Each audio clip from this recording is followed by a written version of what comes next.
Hi, friends, and welcome to the By Faith podcast. My name is Christine Hoover, and I'm so glad you're here. This season on By Faith, we're talking about the ins and outs of vocational ministry. As you know, my new book, How to Thrive as a Pastor's Wife, releases next week. Friends, the best pre-order deal is from my publisher, Baker Bookhouse, where you can get the book for 40% off retail plus free shipping. They're also doing a deal until March 1st where you can get my two books, Messy, Beautiful Friendship and With All Your Heart, for 40% off at the same time. I put the link for that deal in the show notes, so go grab a copy or two. I want to tell you about two corresponding guides that I've written to go along with How to Thrive as a Pastor's Wife. The first is a personal reflection and discussion guide. So for each section of the book, there are reflection questions for you to work through as an individual. The second set of questions are group discussion questions. You can use these discussion questions with other pastors' wives in your area or your network. So that's the first guide, and the second is a guide for you and your spouse.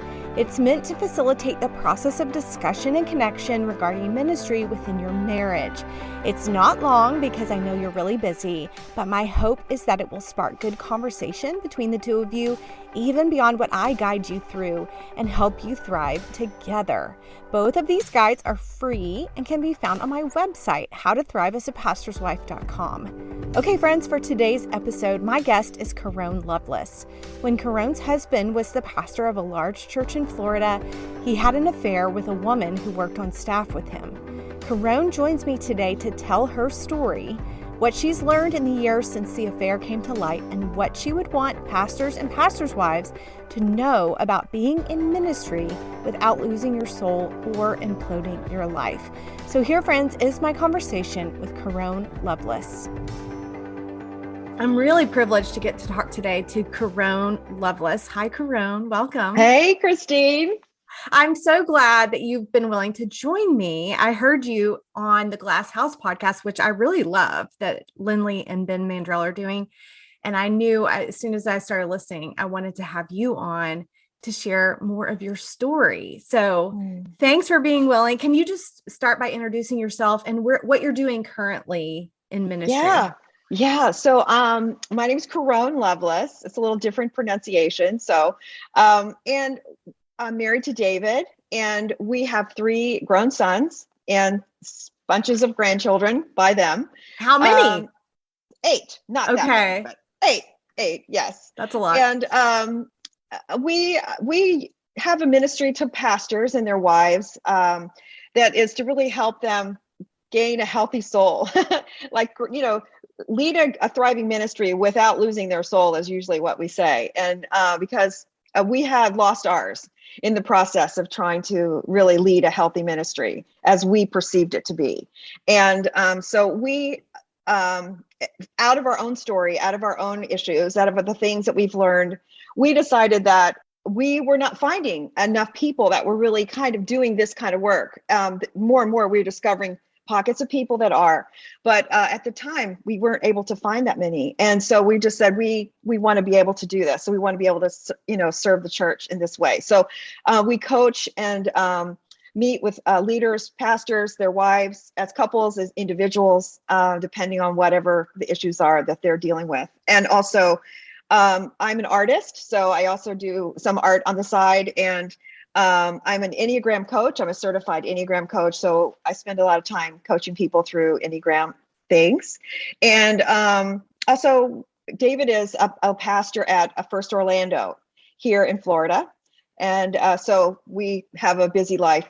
Yeah, it sounds like it. That's a lot of different things. You're a woman of many gifts and trades. It sounds like. What kind of art do you like to do? I do florals and landscapes and just a little bit of everything. I like illustration, and I've been an author, so I also like writing. So that's a whole nother piece of my story. But it's just great. That's just the direction God put me in. I'm grateful for it. Mm-hmm. Well, I'd love to hear as much of your story as we can hear today, and then ask some questions out of that will help us as listeners to learn from you and what you've walked through. Can you take us back to, you've talked about kind of a slow erosion of the soul. I would like to go back to that, even prior to, your husband's moral failure. Where can you describe that time of your life, and what, now you look back and you can see kind of a slow erosion. What do you see now?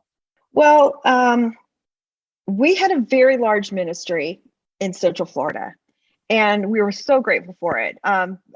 Going way back, when I was about 16, I gave my life to Christ, and I said I wanted to follow him, and I wanted a calling. Felt like I had a calling to serve in the ministry somewhere. I didn't know how, I didn't know where that would, end up, but I ended up marrying a guy who wanted to go into ministry, and I was thrilled. And so both of us were like on fire. We were just set to go, and we couldn't wait. We went to seminary together. And then we planted a church in Canada for 4 years. And then from there, we came down to Florida and planted a church there and revised a church that was already in existence at the time. And, God gave us just a real passion for the ministry, passion for his people, for the church. And it just kept going and growing. And we were so grateful for all that we were learning and all that God was doing in our midst. At the same time, we recognized, as everybody that's listening, that's involved in any kind of church, it's hard work. And sometimes, we put ourselves in positions. Now we see it. At the time, we didn't see it. But part of the time what we called stress, ministry stress, was stress we were putting on ourselves. And we didn't see it at the time. We thought, this is what's required. We thought, this is how it's supposed to go. This is ministry. It's supposed to be stressful and hard. And it's because we're doing important work. And so more and more, we just spent our time trying to figure out ways to make the church better, more efficient, more effective, and to grow what we thought, was the calling of God on our life at this church. And so many great things happened. So much goodness came. David also traveled with the Willow Creek Association all over the world, leading pastors and trying to help them and their situations make ends meet and figure out how things could go. And it was just a really great ride. And we pastored there for 29 years. So it was just a beautiful, beautiful thing. But in the background, underneath, there were things that were slowly beginning to erode we call it the vulnerability of our marriage. And then of course it became a vulnerability for our church. And can I stop and just ask you about that? So you mentioned stress that you thought was normal, but you were placing on yourself. I would love to hear specifics about that. Yes. So one of the things we discovered was that all of us have internal unconscious drivers. And those drivers are shame, fear, and guilt. So shame is always saying, I'm not enough. Guilt is saying, I haven't done enough. And fear is like, I don't have enough. So all of us experience all of those, but usually we kind of lean into one. Like for me, it would be, I'm not enough. And so I was always insecure with how I was coming across or how people were perceiving me. And David would be the same. He would say, he's very confident. We're both very confident people, has nothing to do with confidence. But beneath that, there's a driver that is, I do need approval. I do need to, and if you knew both of us, you would go, I don't really see that, but it was there. And it was causing us to, the approval that we want. We had just a few people that we really wanted to please. It wasn't everyone in the church, though sometimes that can be an issue. But it was certain people that we really admired and we respected, and we wanted their approval. And so we kept working to gain what we thought would be approval from them.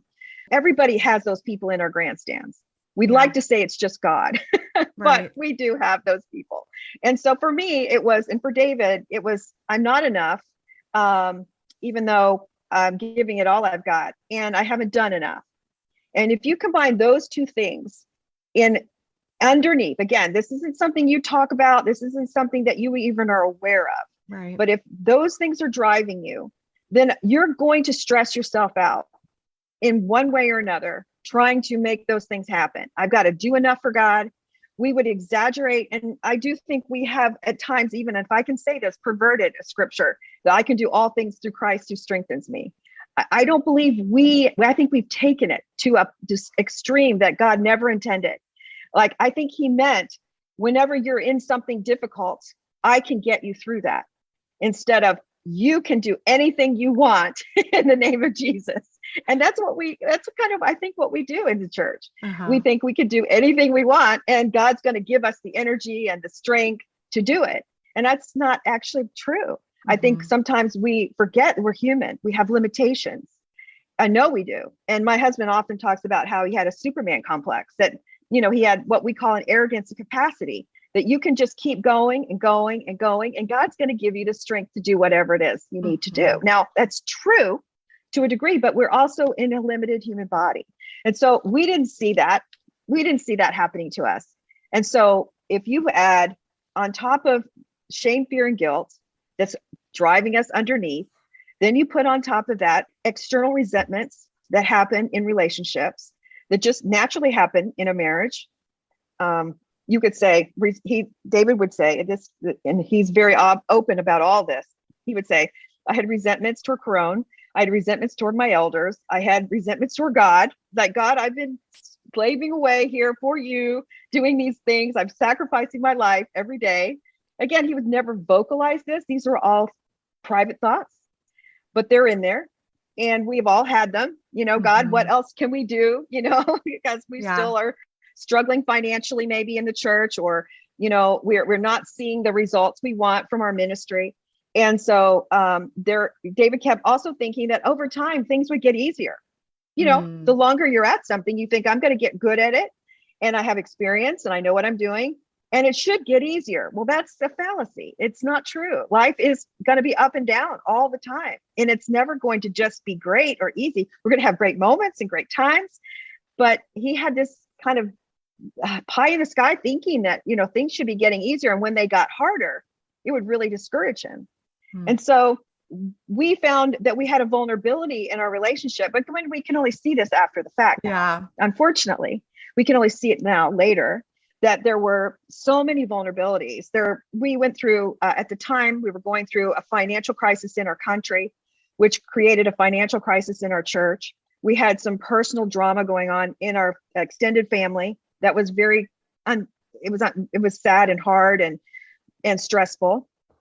And then, we had just normal church life, which is, where at one point we had to let go of like 25 of our staff because of finances in the culture. Wow. And that was extremely painful and difficult. And so stress upon stress upon stress. And then the stress, as I said, that we add on top of that from ourselves, that most of us never count as stress.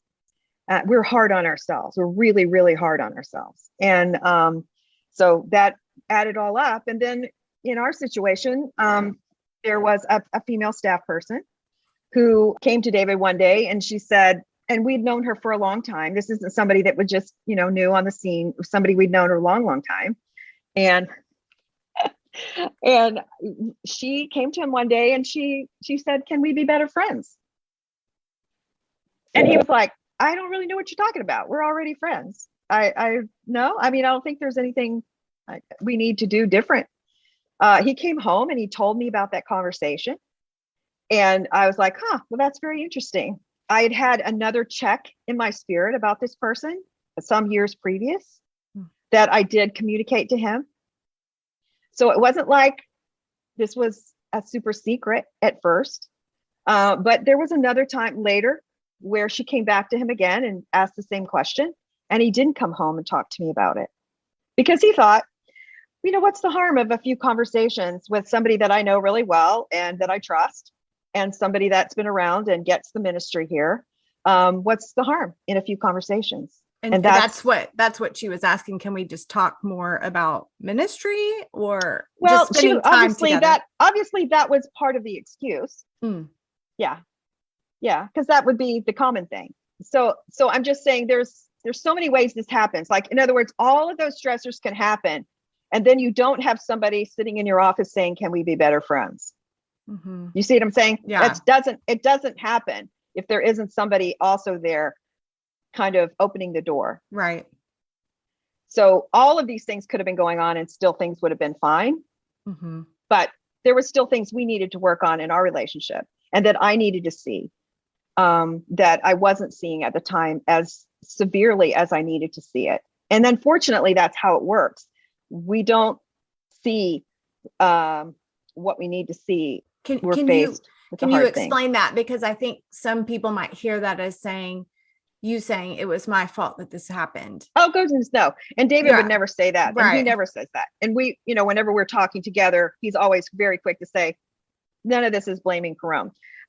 But if I was to give you a list, and we really don't even know all the factors, but I bet we could list about 10 or 12 different factors that created vulnerability in our relationship and in our relationship, in him. And can we say, and I would be one of the 12, but I'm an important one of the 12. Yes. For instance, if I had been in a good place, and I will just give you a kind of an idea of what was going on, because there probably are some listeners who are like me. I was very involved in the ministry for a number of years. I was also on staff because, again, it was my life. It was our life to a fault. But it was our life, and it's what we had committed to. And so I loved my work. I loved doing what I was doing. I was a creative director for our church. So I oversaw all the worship services and all of that went into the services every week. And then we grew to a place where it was just too hard for me to manage. I love the creative aspects of ministry, but I didn't like the management aspect. And things had to be managed. And so I could see the writing on the wall. We were starting to have, many campuses, and there was just too much for me as a person, the way I'm wired. It just wasn't going to work. But that meant I had to give up my role. And now I had to find a new place in the ministry. And I'm like, I don't know where that's going to be. I don't know where I'm going to be able to find a place that's as fulfilling as what I was doing, and fit in, because all the roles were already taken by this time. Mm-hmm. So I spent a lot of time, how should I say this? Feeling displaced. Yes. And resentful that I had given and laid down my life for, like, let's just say 20 years. And now I didn't have a place other than to be my husband's wife. And that's not what I felt God had called me to. So I had this justification constantly that God had called me to ministry, and I wasn't fulfilling my purpose. So I was constantly at odds with, okay, there's not really a place for me at the level that I'm used to performing. And so it was constantly, David, why can't you help me figure this out? Why can't we get this worked out?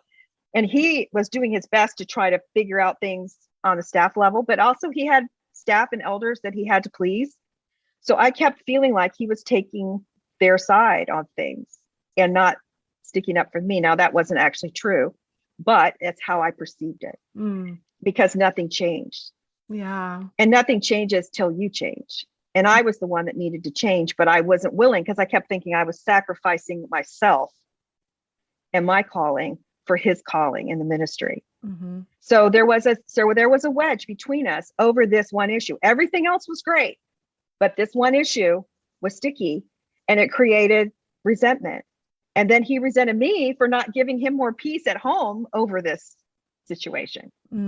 So as you can see now, when you start listing all of the things that could be going on, the constant need to please people, this internal, external need to be perfect, an example of Christ to your congregation, your children, your extended family, pressure to grow a bigger church, a lack of consistent time dedicated to just play and rest, church finances being a certain way, people leaving your church, right? Coming and going, and all of that, being overly identified with the success or the failure of the ministry, and then our conflicts over the roles and responsibilities in the ministry. That was just a lot to carry. And then, normal everyday ministry. I like that you were using the word vulnerable, that your marriage was vulnerable, that he was vulnerable. Yes. Because nobody sets out to commit adultery. Nobody sets out to destroy and implode their life. And I like also that you're talking about these things under the surface we don't even know are driving us toward these certain things, making us vulnerable to these kinds of things. We're all capable and vulnerable to things. And so it makes me think that he was driven toward, or I'm just imagining, maybe you could tell us that this woman was probably giving him this approval without any sort of demand. Yes, that is exactly what it was. So he was driven toward and vulnerable. I'm not saying you drove him toward, but I'm saying that made him vulnerable to someone who's going to pour on approval in the area that he most probably desired it, which is work. Well, that and just there was no conflict. There was no stress. There was no tension. I could use the word tension. There wasn't any tension there. So that's when every other area of your life feels tense and stressful or, heavy, as ministry can feel. You find a little island of there's no tension. You're like, I kind of want to go there, right? Don't we all want to go to that place? I do, And so I can see this now. And I said, I want to be that island for him. Yeah. And of course I am now. But I didn't understand. I thought, and I want to say this very, as honestly as I know how, this is a guy who there is no way ever this could happen to, ever. It's just never going to happen to him. It's just not. You thought. Well, we all think. And that's why I would love for your listeners, I don't want to scare people, right? Because that's not my intent. My intent is to say, I bet you think this will never happen to you. Just like all of us who've not had cancer yet. We think that's not going to happen to me. And it's one of those things where you go, we were being literally, this one thing was literally, if you'd have given me 1,000 reasons that there would be any kind of problem in our relationship, that would be not ever even making the list. It would have never made the list. I just know him that well. And I know him so well that this was, I idealized him, which is a whole nother topic for a whole nother day, how we idealize our husbands in ministry. And then we idealize our pastors in general. But that's a whole nother topic. But I just knew that I knew I didn't have to worry about that. I didn't ever have to worry about the security of our relationship. And that was erroneous. That was unwise. That was whatever word you want to use for it, stupid, because everyone, and as our counselors told us later, everyone has a limit. Everybody has a limit. They can only go and do so much and go so far. Everybody has a limit, and you have to know where that limit is. And now most of us don't yet know. It's like, oh, I see now where my limit was. It was here and here and here. But back to the thing of where my responsibility lies. Once we get past the shock and the initial trauma of this, we've discovered this has happened. Then we begin to unpack it a little at a time. And as a person, like in my case, it's me, as I am able to look at all the factors, at some point, I want to be willing and open to see what part of the factor I was responsible for. And I want to be able to speak to that, and I want to be able to see it. So I see that I put pressure on him. I see that I also just wasn't aware. I took for granted that our marriage was like galvanized. There was nothing that could ever touch it. That was naive of me.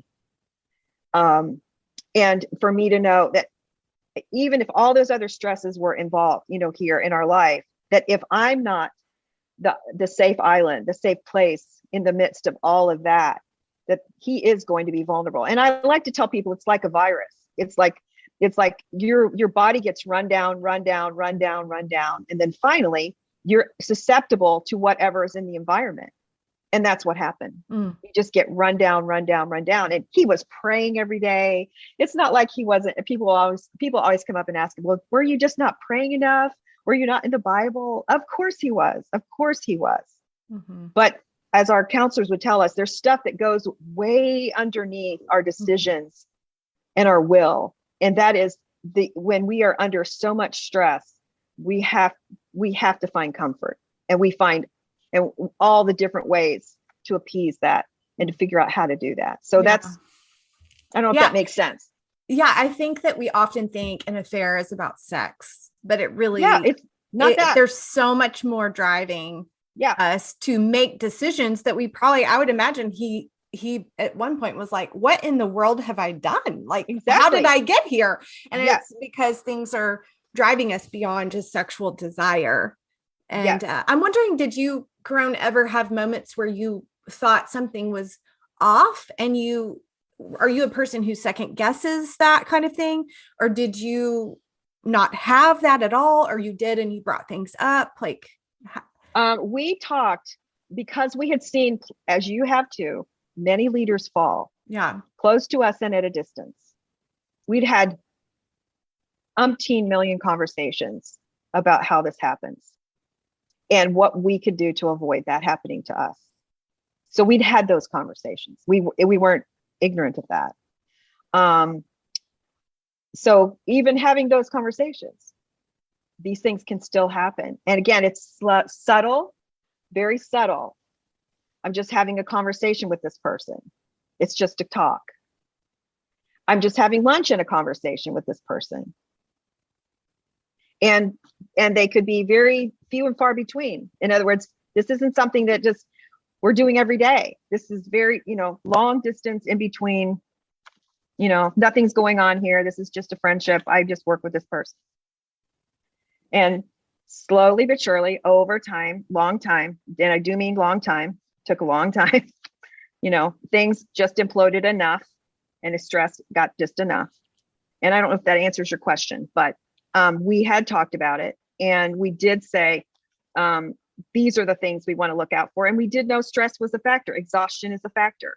We knew that. And, but also I would say, and I don't know if this will be true of all your listeners, but I know for me, I was so involved in the ministry, in its success.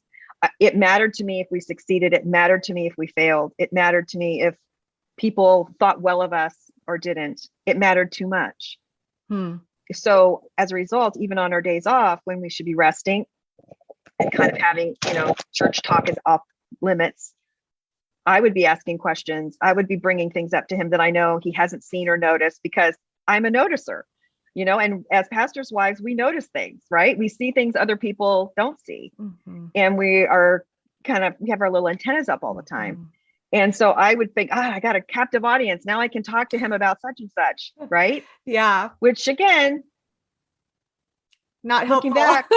Yeah, exactly. He needed a break. I've done the same thing because I'm such a driven person. Sometimes I can drive my husband because I want him to, the success feels not just for him, but also for me. Exactly. And so I can drive, sometimes not realizing kind of the pressure I'm putting on him. And that's something we've talked about in the past few years, is he kind of what you're saying, like he needs me to be his wife, not to drive him with work more and more. So I'd love to jump to the point where you find out about this and how, and kind of move into a time where we can talk about how you navigated the hurt and the pain, moving toward, obviously you have a restored marriage and moving toward that. So can you take us back to those first days and months and years after you found out? How did you feel about yourself, your marriage? What did you learn about God and his presence with you? Well, I can take you back to the day. It was, I was asleep and I woke up to the sound of David crying at the foot of the bed. And I'm like, oh my gosh, honey, what's going on? What's the matter? Did somebody die? Did you have a fight with someone? Is there, I was so upset for him. I'm like, oh my goodness, you're so distraught. He was sobbing at the foot of the bed. And he goes, I have something really hard to tell you. And I'm thinking, okay, but what could it possibly be? I mean, we've been through so many hard things in ministry. There's nothing you could say to me that would be so hard. And he goes, no, I mean, really hard. And I said, okay, what? And he told me, and I was like, no, quit kidding me. That's ridiculous. And he goes, no, it's true. And so I respond, everybody responds differently to that kind of news. I responded, usually we bypass the pain and we go right to anger. So I went right to anger because that's my path. And it wasn't pretty for quite a while. I, at that point, found out that he had resigned his position of lead pastor of 29 years at our church without having talked to me about it, because the elders had been discussing this with him for the couple of weeks prior to this without my knowledge, because back and forth they were thinking, well, maybe we can work this out, maybe, because it wasn't happening at the time. This is something that had happened 4 years previous, and it had just come to light. And somebody was actually blackmailing him with information. I'll tell on you if you don't do this. I will do this. And David just said, I'm not going to do that. I'm going to tell them what happened. So he went and confessed to the elders what had happened. And because it wasn't a current thing, it wasn't happening at the time. So they were trying to debate how to respond to it. And so that's why it took several weeks for them to come to the realization, and for David to finally see, I can see that they're going to need me to resign. So try to picture this. Your husband has told you the very worst thing you could possibly imagine ever being said to you. Then you've lost your church and your ministry. And what I didn't realize at the time was I would also lose all our friends. We would lose all our finances. I would lose my home. And I just, it's really, the words are really so inadequate at this point to tell you the devastation that was all told, like all of it. Normally when people go through these things, they talk with a counselor, they're able to do this in private, but when you're in ministry, lots of other things are extracted from you. And so we didn't have that advantage, of course. And so we lost everything. And I just went underground. I was just devastated. And I didn't go out of the house I didn't go to the grocery store for 6 months. I didn't go to the mailbox until after dark for fear the neighbors would see it, because it was on the front, not the front page, but it was in the paper, our local paper. It became widely known in national magazines. It just became a story. And so I was just so full of shame, as anyone would. And so was David, but he was handling it as well as anyone could, and as I would expect him to, because he's that kind of guy. He was like, I'm telling you everything that happened.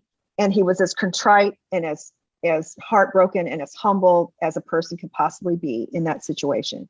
I couldn't have asked for, with as bad as it was, I couldn't have asked for anything more from him as far as his forthcoming ability to, just tell us everything.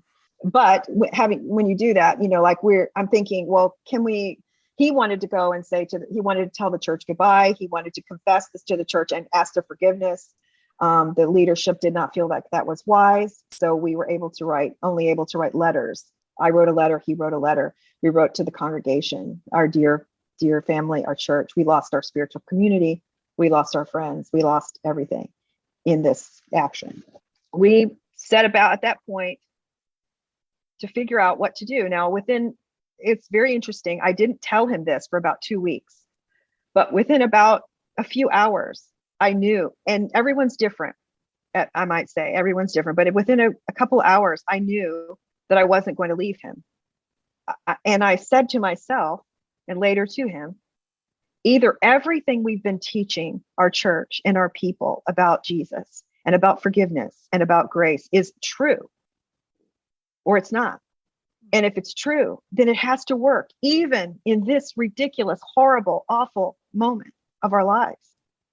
And I want to cooperate with that as best I can, even though at the time I could just tell you, there was no way I could see forward. I couldn't see 2 feet in front of me. I had no clue how we were going to get through this, how God was going to do it, or how we were going to make it. Everything was gone. One of our sons was also on staff with us at the church at the time. Eventually he lost his job. So we had to deal with that loss with him. And with our kids, of course, naturally, it was a very difficult time. They very much highly admired their dad.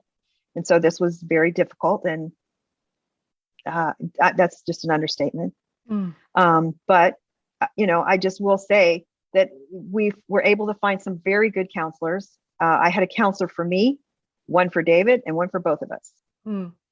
And we spent the next year every single week, sometimes a couple times a week, meeting with them and dealing with things. Because someone in my position is going through trauma. He's going through a different kind of trauma. And so you actually need a therapist that knows how to deal with trauma as well as infidelity. And those are two different things. Mm-hmm. I don't know if that answers your question. Yeah, you can feel free to ask me anything else. I would imagine there was a deep sense of a loss of identity. Mm-hmm. It's like, I thought we had this marriage. I thought my husband was this person. I thought I was going to be a pastor's wife at this particular church. And I was going to get to serve in this particular way. And now all of it is gone. So I'm wondering, how did you navigate all of that time of the disequilibrium of who am I? Who are we? That's part of the trauma. It is like a train wreck. It's like you're now hit and now you've got amnesia. I don't know who I am. I literally lost, and this is really hard to describe, but I lost the feeling of the emotional connection to our recent past because it was such a great trauma. So it's like, yeah, I was literally like gone. Yes, everything. What kind of wife? Who am I as a wife? Yeah. I knew that I was still a mother, but as a wife, was I replaced? Of course not. And so we have, when these things happen, we go to super extremes. It's like he was either this man of God that had horribly failed, or this loving husband who had been unfaithful. But what I came to discover was he was both of those things. He wasn't either or. And whenever people fail us, we always want to go to black and white thinking. I had to learn ampersand thinking, which is both and thinking, that yes, he is a pastor who had failed and a husband who had been unfaithful, but he wasn't one or the other. He wasn't this, I wanted to paint him all this one way. And now that he was not this all beautiful, wonderful, idealized person, now he's this evil guy.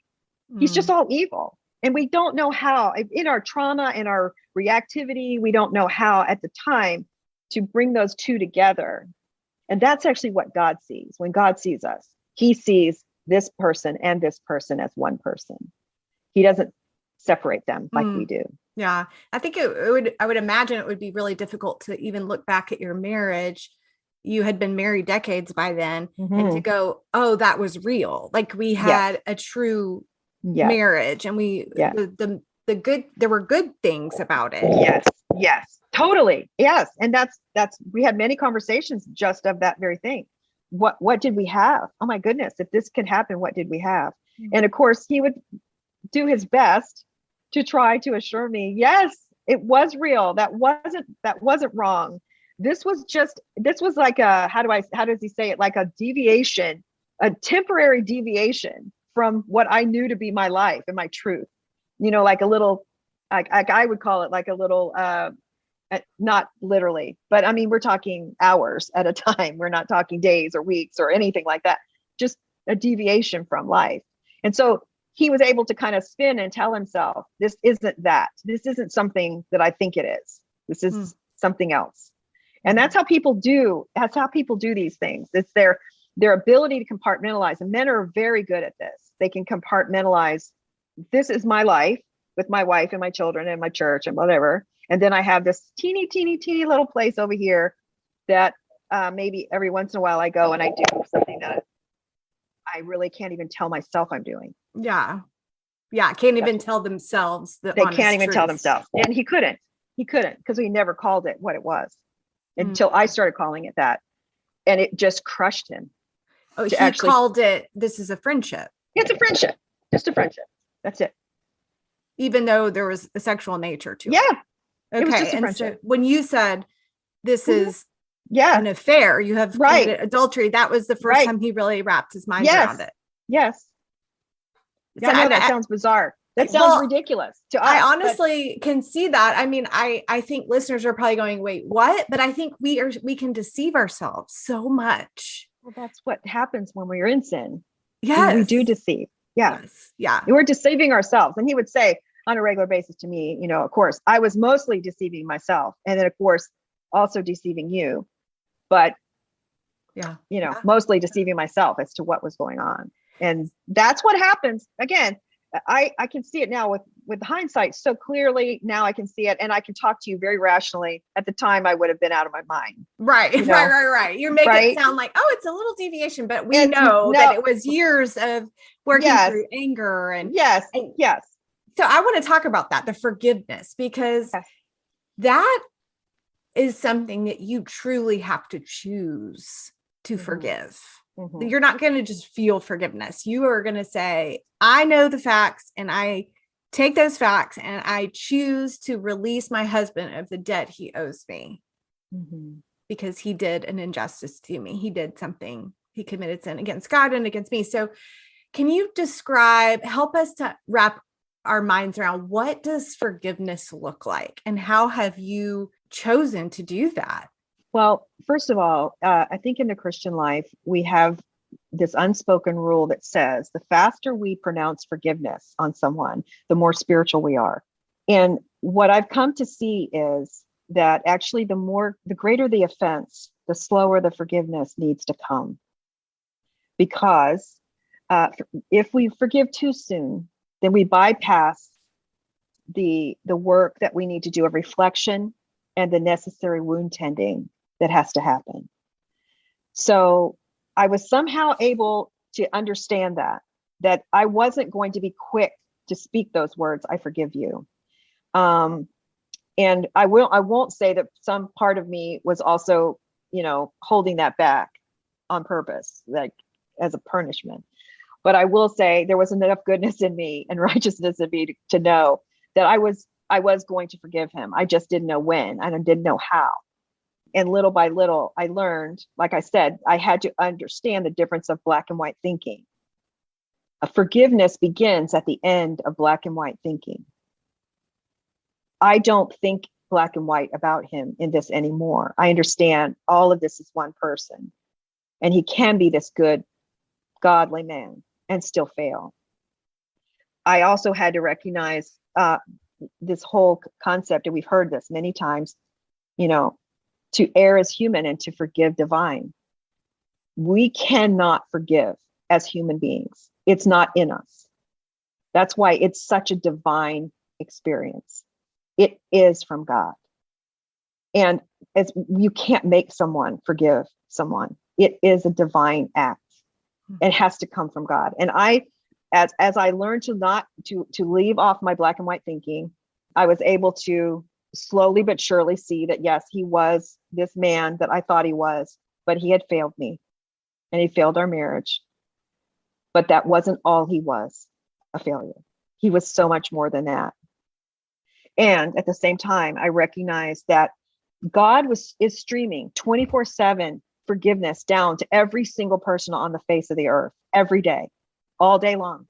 That's all he does. He just forgives. He's just forgiving all day, every day. And so I knew that that's God's heart toward my husband. Then somehow I had to get in on that stream. And so I imagined it. I literally visualized it like a river. And I was to get in that river of forgiveness and soak in that river of God's forgiveness for my husband until it became mine. And it did eventually. But as I say this, I say, don't forgive quickly. The greater the offense, the longer it should take. And also, that when you do forgive, it's not the last time. Mm-hmm. Yeah. Forgiveness is an ongoing act. And so it's not like I've forgiven you. Like it took me about 4 months to utter the words. Our anniversary came up. And as you can imagine, that first anniversary was pretty rough. Yeah. But the only gift I gave him was a 3x5 card in an envelope that said, I forgive you. That was my gift that year. But it was the first of many I forgive yous. Mm-hmm. And so I can't describe to you how, I mean, we spent about 2 years without work, pretty much. I mean, we did some counseling and we did counseling for ourselves. And then eventually we took some courses. We read 1,000 books. One of the things we read was a great book called Torn Asunder by Dave Carter, K-R-D-E-R, Dave Carter, Torn Asunder. And we read it out loud to each other, chapter at a time. And we would discuss it, sometimes stopping mid-sentence, sometimes, reading. And we would discuss and process that way. So we processed with counselors. We processed reading out loud in books. We didn't have another job to go to at the time. And you asked me earlier, how did I see God? One of the ways I saw God is just how different people at different times would help provide for us. And it's kind of like when you're, you need some help if you're disabled. We were disabled. We needed financial help. We could one person, who will remain nameless, said, well, you just need to go out to Walmart and get a job. I'm like, we can barely breathe. We can't hardly get our heads off the pillow. We can't, go get a job. I mean, it was so callous and uncaring and unsensing. So we had some people, different ones that would help us financially. That's how I saw God. We had friends that literally, when they heard this happen, they dropped everything and flew to us from the other side of the country. Several, 2 or 3 different people came to be with us. So we weren't alone. And then David also had a group that he met with every week of about 5 men that they either met in person or over the phone. And he would tell them what he's doing, what he's learning, how he's processing, what he's understanding about what happened. And they stayed with him for about a year doing that on top of counseling.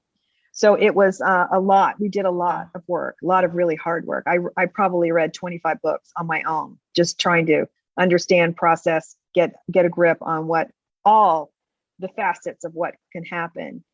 And it was, as you can imagine, an interesting time. But we are at the zenith right now. I love to tell people we are better than we've ever been on our best day previous to this. And most people will tell you that if they can manage to get through the horror and the trauma of betrayal, they usually tell you that they are 1,000 times better as a couple. We understand each other so much better. We thought we were really smart. We thought we knew each other really well. We were talkers. We communicated. It wasn't like, oh, I bet she just didn't communicate with him. No, we communicated all the time. It had nothing to do with communication. But we are at such an amazing, great place. I'm so glad to hear that. I'm wondering about the other woman because you knew her. Yes. Did you ever confront her? And I'm just wondering about the forgiveness process because you also have to forgive her. So did she acknowledge that she had done wrong? No, she left the scene, and any attempts by anyone to communicate with her were met with silence. So there was no response from her at all. Can you talk about that process for you? Because that's an additional wound of someone who. Yeah, I have in my own right, in my own mind, because I had actually, this will sound very interesting. I had confronted her years ago about something that I saw her do that she initiated. It was toward my husband, and I had confronted her about it.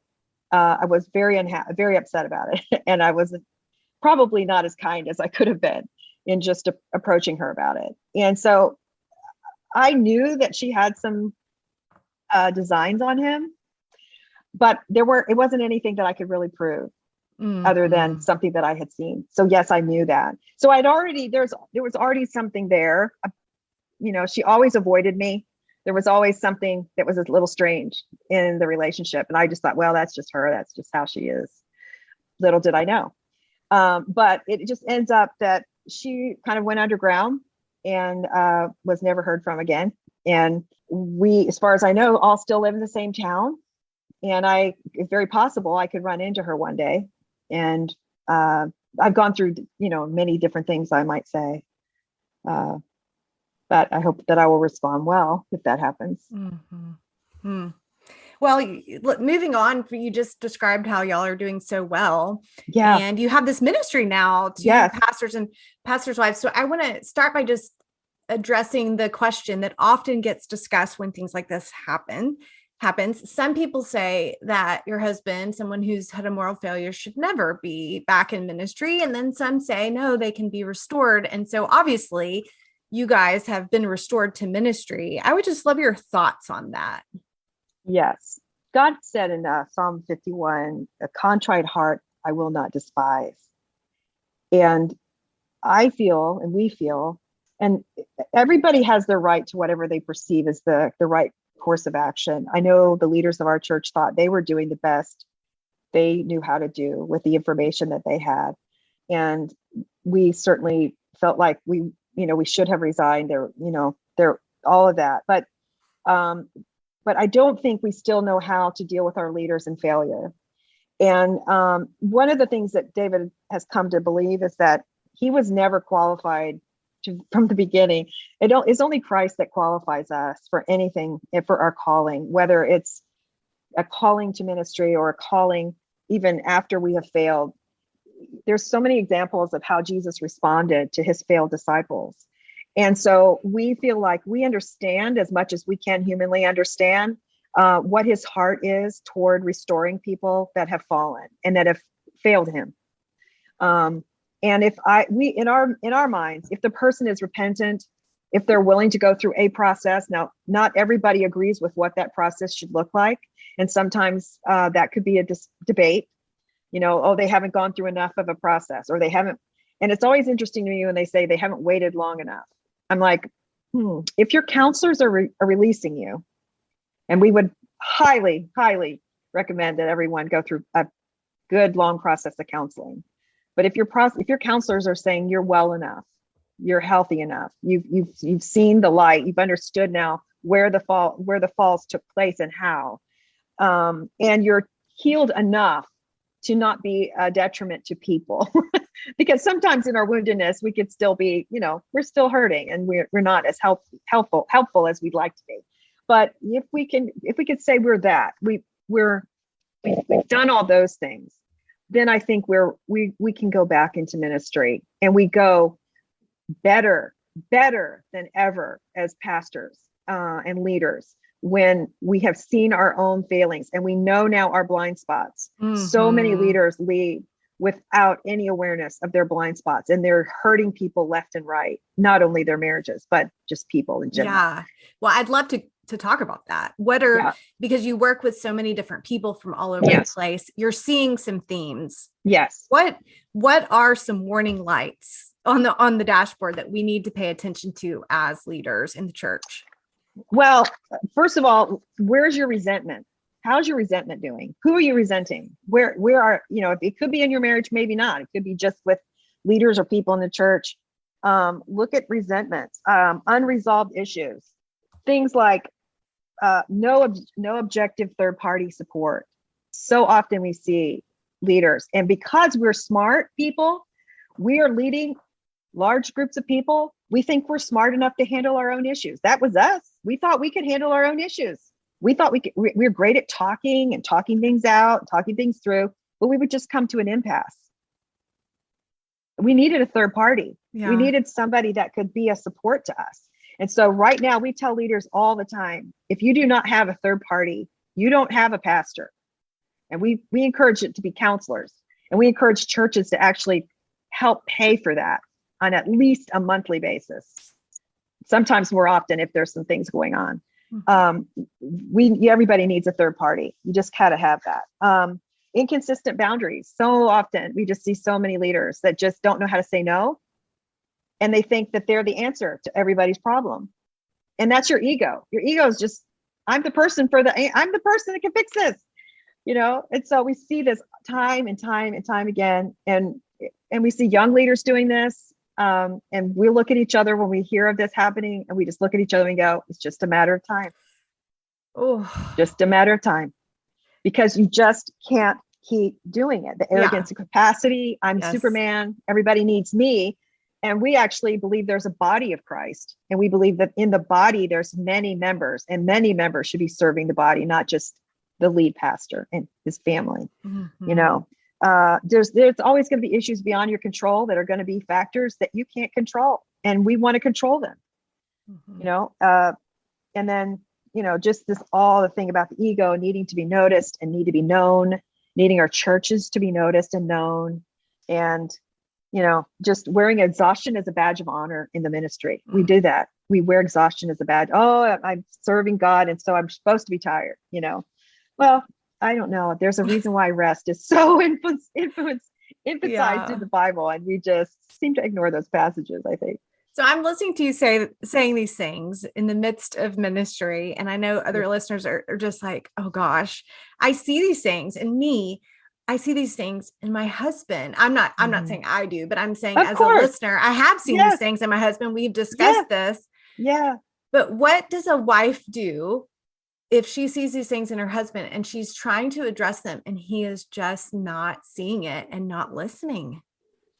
Well, we do what we can, right? We say what we can in love and entreat them. And then I think I would say, can you please find another person that's wise, that's been in your shoes, that understands the journey, to sit with and to talk to about your work and how you hold your work.